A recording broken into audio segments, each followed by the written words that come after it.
Hello guys, मैं हूं श्वेता और आपके अपने यूट्यूब चैनल श्वेता अभिगिल ब्लॉग्स में आपका स्वागत है। और आप सभी कैसे हैं? आई होप सो सभी मस्त होंगे, ज़बरदस्त होंगे।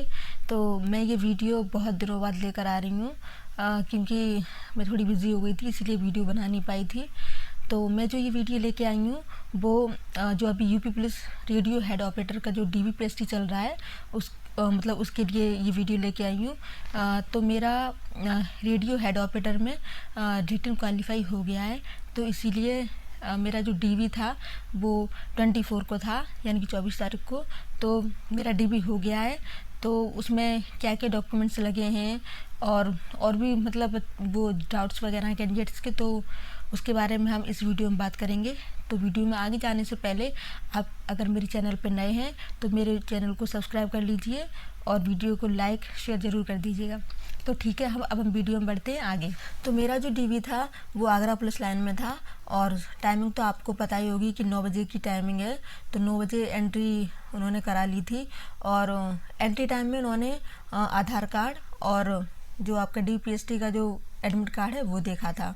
तो बस उसके बाद एंट्री दे रहे थे वो, और फिर वहाँ पे चेयर्स पे बिठाया गया था और बाहर लिस्ट लगा दी गई थी जिसमें पैनल फर्स्ट, पैनल सेकंड और पैनल थर्ड इसमें मतलब डिवाइडेड थे कैंडिडेट्स। तो कैंडिडेट्स जो पैनल फर्स्ट में भी 50 थे और सेकंड में भी थे और थर्ड में भी उतने ही थे। मेरा जो था वो सेकंड पैनल में था और मेरा जो सीरियल नंबर था वो 39 नंबर का था। ठीक है, तो जब वहाँ पे चेयर्स वगैरह पे हमें बैठा दिया गया था, उसके बाद फिर अंदर मतलब उन्होंने बुलाया था। तो जैसे पैनल फर्स्ट के 5 कैंडिडेट्स लिए थे, पैनल सेकंड के भी लिए थे और पैनल थर्ड के भी लिए थे 5-5। तो इस प्रकार से उन्होंने अंदर एंट्री दी थी। तो जब हमारा नंबर आया था तो उसमें सबसे पहले तो बायोमेट्रिक था।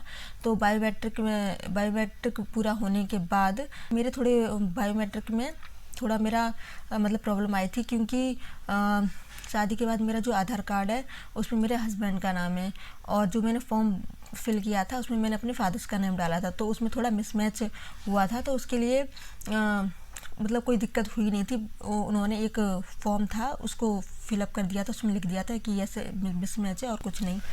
फिर उसके बाद जब बायोमेट्रिक हो गया था तो उसके बाद तो जो जैसे सेट वगैरह मतलब लिया गया था, जो फोटोकॉपीज का था वो वाला।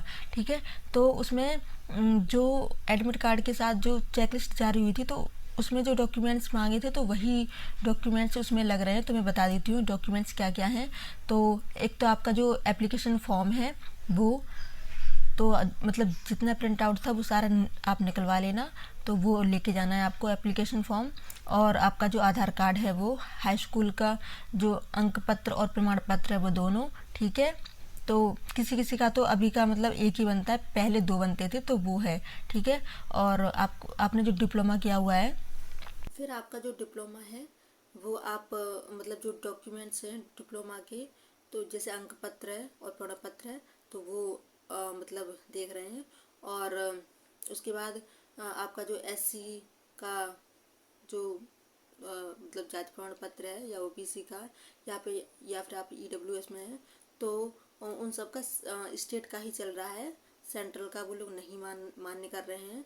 तो आप स्टेट का ही मतलब आपके पास है तो आप वही लेके जाइएगा। ठीक है, तो उसके बाद फिर बस यही डॉक्यूमेंट्स है वो चेक कर रहे हैं वो लोग। और फिर उसके बाद ये जो एक सेट जो आपने बना रखा है फोटोकॉपीज़ का, तो वो आपका जो वहाँ पे फाइल मिली हुई है वो उसमें लगा देंगे। उसके बाद फिर वो आपको आगे भेज देंगे। तो आगे फिर आपके जो ओरिजिनल डॉक्यूमेंट्स हैं तो वो चेक होंगे उसी जो फोटोकॉपीज़ का सेट है उसको, उससे देख के वो सब चेक करने के बाद जब वो चेक कर लेंगे उसके बाद फिर आपका जो वेट मेजरमेंट होगा और आपका जो हाइट है वो मेजरमेंट होगी। तो जो जिस प्रकार से नॉर्मली मेज़र होती है तो वो उसी प्रकार से मेज़र करेंगे। ठीक है, तो उसमें भी कोई डरने की बात नहीं है। तो आप बस अच्छे से जाइएगा और अपना मतलब करा के आइएगा। ठीक है, उसके बाद जब ये सब हो जाता है तो फिर उसके बाद जैसे लास्ट उसमें भेजते हैं वो लोग, तो उसमें जैसे जो प्रिंट आउट निकलता है सबसे एंड में, क्या फिट हो या अनफिट हो, तो वहाँ पे आपका जो एप्लीकेशन फॉर्म है वो आपका खोलेंगे। और जैसे उसमें आप एप्लीकेशन फॉर्म भरते टाइम अगर आपसे कोई गलती हो गई है तो वो वहाँ पे करेक्ट भी हो जाएगी आपकी, ठीक है। तो वो वहाँ पे मतलब सब पूछते हैं कि कोई चेंज वगैरह तो नहीं है, अगर चेंज है तो वो चेंज वहीं पे कर देते हैं, ठीक है। उसके बाद वो आपका जो प्रिंट आउट है वो निकाल के दे देंगे, वो भी आपका फाइल में लगा देंगे। और एक और प्रिंट आउट निकालेंगे जिसमें ये लिखा होगा कि आप फिट हो या अनफिट हो। तो और उसमें साइन वगैरह होंगे, आपके भी साइन उसमें कराए जाएंगे, और जो और लोग हैं उनके साइन फिर वो करा लेंगे।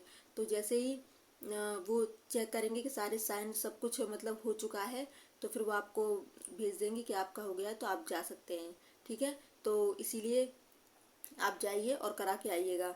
तो जैसे कुछ लोग मतलब ये कह रहे हैं कि जैसे कि ओवरवेट वगैरह है, तो ओवरवेट के लिए वो बाहर नहीं कर रहे हैं, तो इसके लिए कोई डरने की बात नहीं है। लेकिन जो गर्ल्स हैं उनका 40 तो वेट होना ही चाहिए, और अगर ओवरवेट है तो वो नहीं निकाल रहे हैं, ठीक है।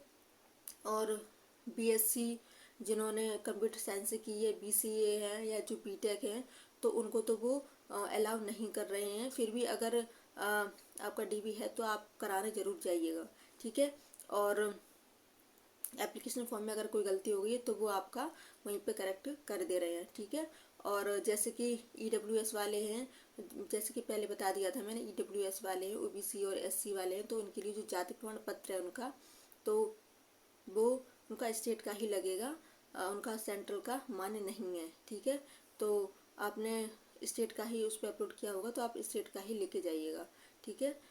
और उसके बाद जैसे लेटरल एंट्री वाले हैं, जैसे जो लेटरल एंट्री का मतलब ये होता है कि जिन्होंने 12th पास कर रखी है और उसके बाद 2 इयर्स का डिप्लोमा कर रखा है, तो वो लोग एलिजिबल हैं इसमें, ठीक है। तो वो लोग अपना डीवी मतलब करा के आइएगा, ठीक है। और एनओसी, वो लोग कुछ लोग पूछ रहे हैं कि एनओसी किसको देना है, तो एनओसी उन लोगों को देना है जो कि गवर्नमेंट एम्प्लॉयज़ हैं।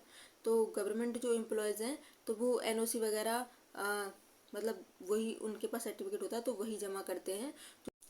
जो नॉन गवर्नमेंट हैं तो उनको एनओसी जमा नहीं करना है, जो गवर्नमेंट एम्प्लॉयज़ है उनको ही एनओसी सर्टिफिकेट जमा करना है, ठीक है। और कुछ लोगों का डाउट ये है कि प्रोविजनल फिट क्या है, तो प्रोविजनल फिट उन लोगों को कर रहे हैं जैसे कि जिन्होंने जो ये डिप्लोमा है, टेक्निकल डिप्लोमा, जिन्होंने किसी अदर स्टेट से किया हुआ है और वो रहने वाले यूपी के हैं, यानी कि उत्तर प्रदेश के हैं, ठीक है।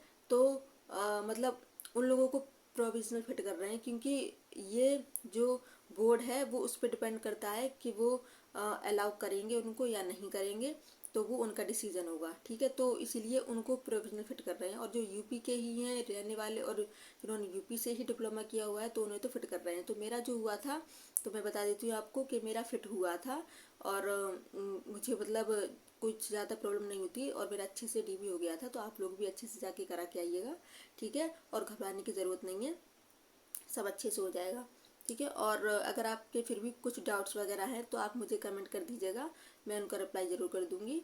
और आज के लिए इतना ही। जय हिंद।